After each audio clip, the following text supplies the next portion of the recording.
This is National Educational Television, a program produced for the Educational Television and Radio Center.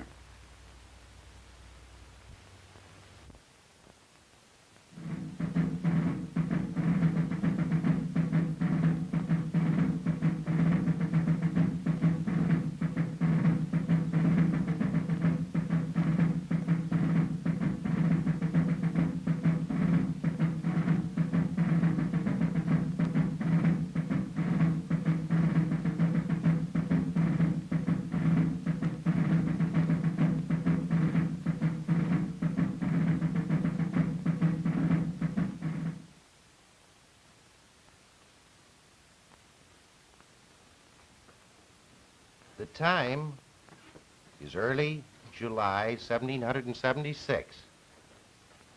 The place is a hall in Philadelphia. The occasion, a session of the Second Continental Congress gathered to consider the report of a committee which has been appointed to draft a very important document. There are about 50 very serious men who listen as a young Virginian reads through it. When, in the course of human events, it becomes necessary for one people to dissolve the political bonds which have connected them with another, a decent respect to the opinions of mankind requires that they should declare the causes which impels them to the separation. We, therefore, the representatives of the United States of America, in General Congress assembled, appealing to the Supreme Judge of the world for the rectitude of our intentions, do, in the name and by the authority of the good people of these colonies, solemnly publish and declare that these united colonies are and of right ought to be free and independent states. There it is. The Declaration of Independence. Fine sentiments on paper. Can the challenge which they contain, can that be brought into reality? Let's forget that we know the answer and together go back over these very important, these very serious years in the story of our nation. Now, last week we saw, in brief review, the gradual steps from 1763 on down the various acts and the American answers to those acts, which led finally to the First Continental Congress. Then the First Continental Congress decided that there should be a second, and the second was set for May of 1775. Now, it was in session for about a year. And during that year, there were a great number of opinions expressed. You had a radical party anxious for an immediate break. You had a moderate party who felt that maybe the problems could be solved within the framework of the empire. Maybe there would be a redress of grievances, but little by little, things outside the Congress began to pile up. And as we said at the end of our last session, the Cold War began to get quite warm. Now, for instance, we know that before the Continental Congress met in May, in April you had the brush between the Redcoats and the Minutemen at Lexington and at Concord. There had also been the siege of Boston. One of the early things that the Second Continental Congress did was to appoint George Washington as the head of the Continental Army. But things rather tapered down. As yet, it was not open rebellion. What the colonials wanted to try to do was to prove to England that they meant business, that they were not going to take these oppressive laws sitting down. And the early skirmishes and so on were intended or were pointed in that direction as a proof of what we intend to do. We mean business. We want redress of grievances. Now, in the early part of 1776, England began to answer with a certain number of, what shall I say, a certain number of counteractions. They were able to slip out of the Patriots' trap at Boston and make off to Halifax. There, they refitted and ultimately came down to attack New York. Then, about midway through that year, there were certain brushes down in the Carolinas. There was a brush at Moores Creek, and then subsequently, there was an attempt on the part of the British to take Charleston, which was repulsed. With England acting sternly, the party within the Second Continental Congress that was plugging for independence grew in numbers, and finally we got to the scene with which we opened this discussion, the Declaration of Independence. Now, the die was cast. We were revolting. There was no question about that. We had declared ourselves an independent nation, and the question was, were we going to be able to carry through, to make good that boast? Now, before we follow this war of independence along its great lines, let's take a very quick look at the odds. For example, on the side of the British, you have, practically all, they have practically all the trumps. England is a well-established nation. She is well organized, has a functioning administration. She has an army. She has a navy. She has finances. She has a fiscal system by which she can collect more. She has world credit. These United Colonies, on the other hand, lack practically all of those things. They need, in the first place, they need something that's going to pull them together, really to make them united. So far, they're 13 sovereign, independent states. The only administration that they have outside of the state administration now, the old colonial administration, which has been revamped and become state administration, the only thing they have is the Second Continental Congress. And the men who were appointed to that Second Continental Congress were not appointed to run a nation. They were appointed initially to discuss problems that faced these 13. There was practically no navy. There was hardly an army. You could hardly say that there was an army of the United Colonies of the United States. There were colonial militia upon whom the commanders, the Congress, the Continental Congress could call, but the ability of the militiamen and the stability in service of the militiamen was something that was very definitely a question mark. Even more serious than that, we had no organized plan for finances. How were we going to finance this rebellion? And, worse still, who was going to lend us money? We probably would never be able to have enough ourselves. Where could we establish our credit rating so that bankers, even in England's enemy countries, or countries that were enemies of England, why would they trust us? Why would they give us great loans? About the only thing that was on the side of the patriots of these United Colonies was the fact that the war was being fought on their homeland, so to speak. The Americans were used to the climate. The Americans had were going to have very little problem of supplies. This was going to be very serious as far as England was concerned. And another thing, too, the English were going to have quite a bit of trouble in getting their English regulars to fight against fellow Englishmen. That's one of the reasons why, in order to put troops in the field, the English had to go over to the continent and pick up such people as the Hessian mercenaries. But, weighing them out, no sane, no sound, no sensible betting man in 1776 would have been able to put a very large sum upon the colonials' chances. They did have one great advantage, however. They were fighting for a cause.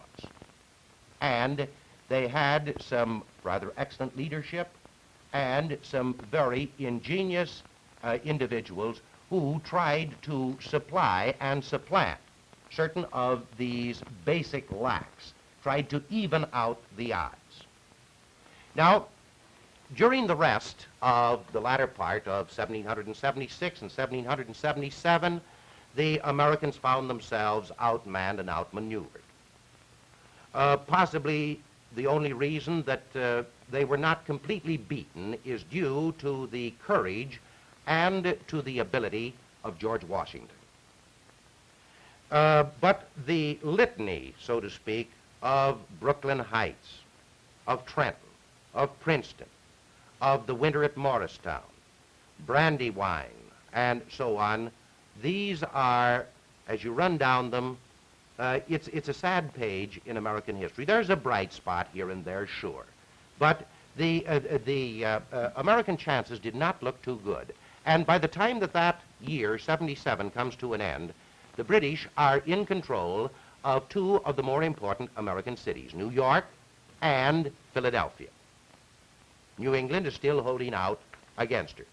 However, the British have very definitely decided, and that becomes a part of their summer campaign of 1777, they want to try to isolate New England.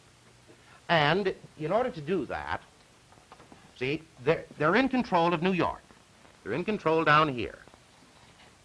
And now they decide to move an expedition down from Canada, which will make connections with the forces in New York, isolate, and ultimately capture the whole New England area. See, they're pretty well entrenched in this middle area now. It's this campaign, headed by gentleman Johnny Burgoyne, moving down from Canada, which is, to a certain extent, something of a turning point in the war. See, his idea, or the idea of the strategy, was to move down and capture the Hudson Valley. Now, as he moves down, the German-Americans here under Herkimer inflict a blow. The folk from Vermont, Stark and his Green Mountain Boys at Bennington Heights inflict a blow. And then Gates and Schuyler ultimately close in on Burgoyne at Saratoga and force his surrender. Now, this is a feather in the American cap. But even so, basically, it is not quite enough to counterbalance the loss of New York, the loss of Philadelphia, and the various reverses. However, during these winter months, when Washington is trying desperately to hold the Americans together in their winter quarters at Valley Forge, when the desertions are taking place and so on, and the cause looks very, very bleak. In Europe, certain very important things are happening. For some time now, a great American, Benjamin Franklin, has been at the court of France, trying to interest the French in helping the Americans. Now, a number of individual Frenchmen had been so convinced. For example, the playwright Beaumarchais and a number of his friends had sent money and the like to the Americans. A number of Frenchmen had come over. But this was kind of hit and miss, a hit and miss operation. What we really needed was somebody in Europe who would back us, somebody who would furnish us with men, furnish us particularly with a navy, and furnish us with sort of, money, finances, credit. Now, Franklin was able to win the French to an alliance in 1778. The French disliked the British, and they figured, okay, here's a chance to crack back at the British for what they did to us during the French and Indian and the 7 Years' War. This is kind of a spite operation. Now, as soon as France comes in, the scene, European-wise, begins to change a little bit in our favor. For example, Spain then comes in with France. Notably, however, Spain does not come in as an ally of the United States. They had no particular love for the Yankees. But they are perfectly willing to join France in the hope of cutting England down to size.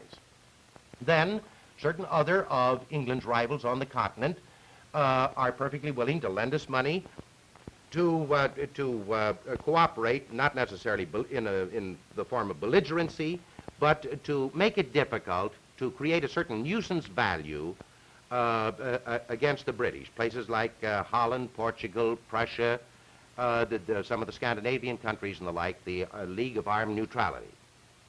Now, on paper, 78, it looked pretty good. But on the American scene, things were not going quite as well as they might. And 78 is not a particularly happy year, nor is 79. About the only thing that lightens the hopes, brightens the hopes, let me say, in the winter of 78-79, you have the activity of George Rogers Clark and his Virginians out here in the West, where they take certain of the old French posts now held by the English, posts like Kaskaskia, posts like Vincennes, and make sufficient, carry on sufficient activity here that at a later time, when our peace negotiators sit down, they can lay something of legitimate claims to the West. But back along the seaboard, things are not going particularly well. New England, to a large extent, even though she has not been completely cut off, her effectiveness is blocked. See, one of the great English bases is up here at Halifax. The English are still in possession of New York. The English are in possession of this central area here at Philadelphia. So they figure, okay, we can more or less consider the rebellion up here in the northern half of the colonies pretty well under control. Now let's turn attention to the South.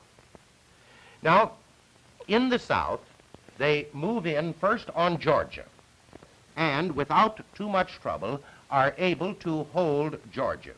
See, one of the reasons why they got into the South was because they felt that they would have a certain amount of support there.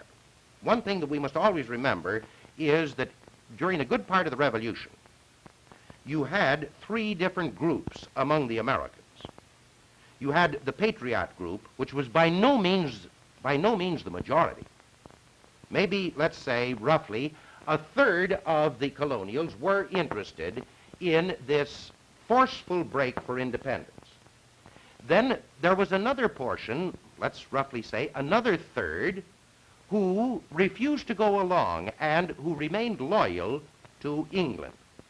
Some of them fought with the English in the colonies. Some of them left the colonies, went on back to England. Others of them sought haven, sought refuge up in Canada, and formed the basis for the growing British population in Canada. These are the loyalists. Now, down in some of these southern colonies, these now southern states, you had a fair number of these individuals who were willing to string along with the English. I forgot to tell you about the third.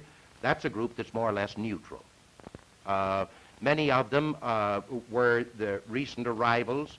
They had no particular quarrel with England. They didn't see why the American colonials were raising such a ruckus. They had never had it so good. So why should they fight England? Some of them, like the Quakers too, withheld their support because of their religious beliefs. Now, but down here, England felt that she had a fair number of, whatever you want to call it, sort of a loyal underground, which would rise up if England made a move in that direction. So she takes Georgia. Then, in the next year, she moves into South Carolina. And without too much difficulty, though the Patriots hold out against her, but nevertheless, ultimately, she wins South Carolina. Then the question is, let's put the squeeze on now, move on up into North Carolina. See, here's South Carolina, and here's North Carolina. Now, her progress in North Carolina was stayed by a certain number of, they were practically speaking, guerrilla operations, people like Francis Perkins, like Sumter, like Pickens, like Morgan. They did stay the British advance, but they couldn't stop it. And so, little by little, the British column begins to converge upon Virginia. Now, here, in command of the British troops in the South, is Lord Cornwallis. And he is receiving a certain amount of support. For instance, when he gets into Virginia, he is joined by a rather sizable group of English regulars and of Tories or Loyalists. The Tories, interestingly and rather unfortunately, are commanded by the man whom we know as the arch-traitor, Benedict Arnold, who had fought quite successfully, quite loyally in the early stages of the war on the Patriot side, and then for reasons that have never been clearly probed, decided to shift his allegiance and now shows up commanding a body of troops to put down the rebellion. Now, little by little, the British half maneuvered and half maneuver themselves into the Yorktown Peninsula. Commanding the Patriot troops through this section is one of the European volunteers and one of the great names, the Marquis of Lafayette. Now, gradually, they maneuver these Britishers down into this little tongue of land. Now, you might say, why did Cornwallis get himself into that type of a box? Well, the answer is this. The British Navy and some more supporters were supposed to move down and to reinforce him here. However, at this particular point, when he is hard-pressed, word comes to Washington and to Rochambeau, who has a considerable number of French regulars, and to the French Admiral de Grasse.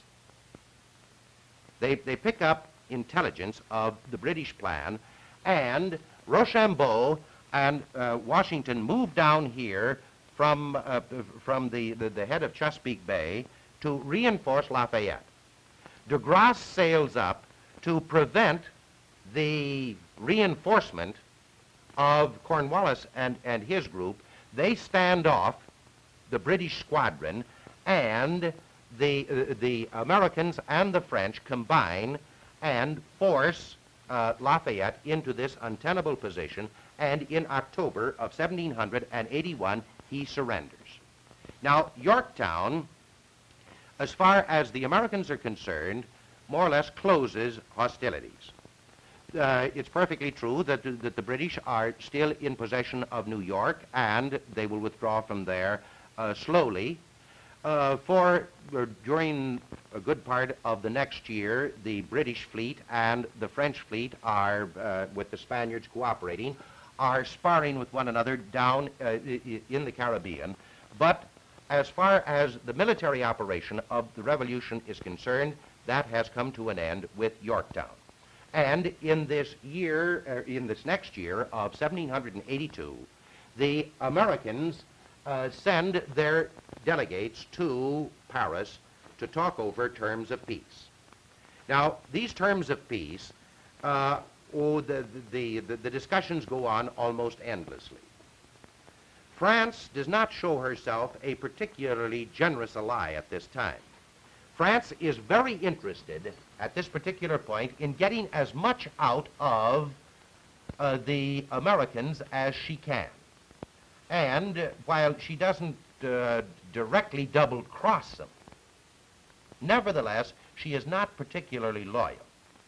Now, England Well, before we go on to that, she's being needled by Spain. Spain is terribly afraid that if the Americans are given too much territory, the Americans are going to end up right next door to the Spanish territory over here in the Trans-Mississippi.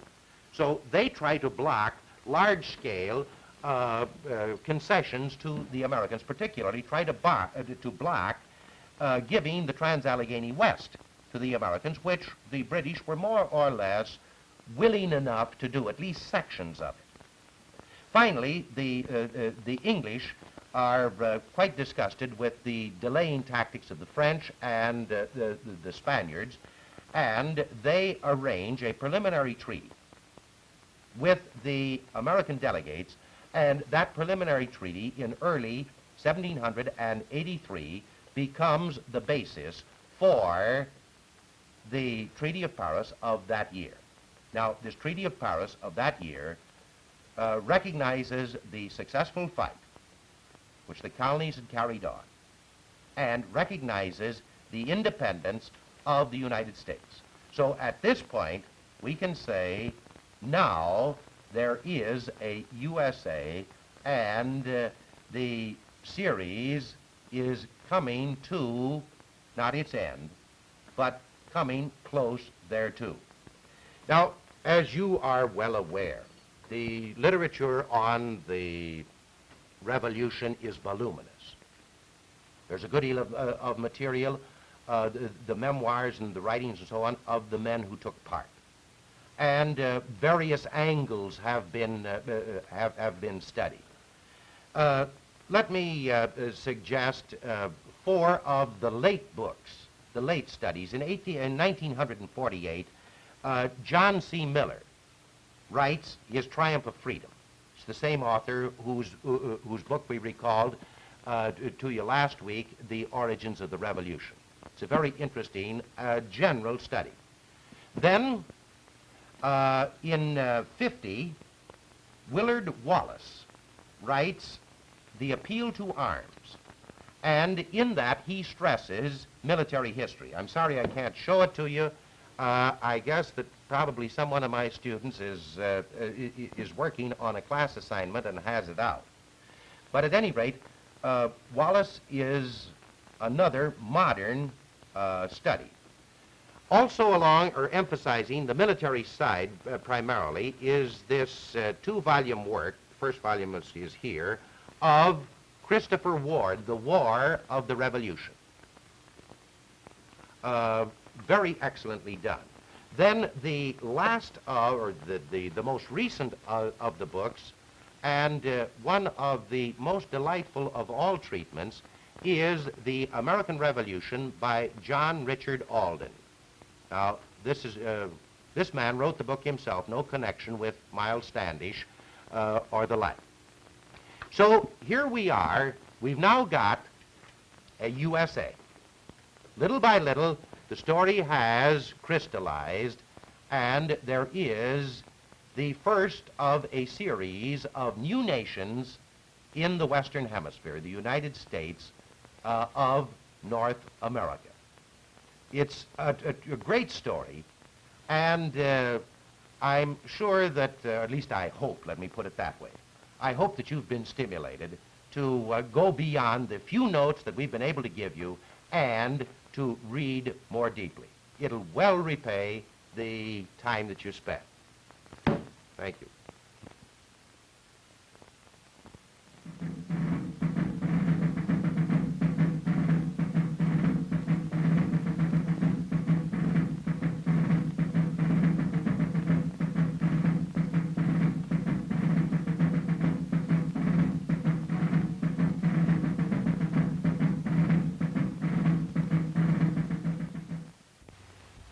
The preceding program was produced for the Educational Television and Radio Center.